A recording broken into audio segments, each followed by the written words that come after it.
So it's December 4th, the day after I did my vaporization treatment for my broodless hives. And this is one of the bottom boards. This is from hive number 1, and I just want to show you the mite drop. Now, camera focus.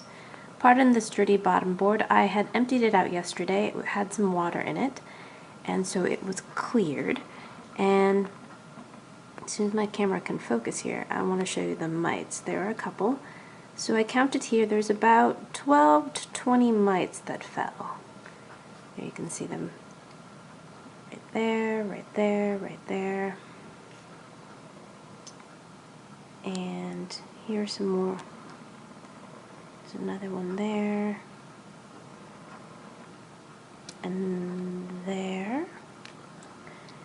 And several in this corner here.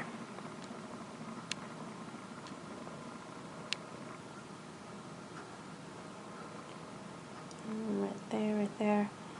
And this is following 3 rounds of 1-week treatments that I did in November and late October. So you really have to be vigilant when it comes to treating for these mites because they are tenacious.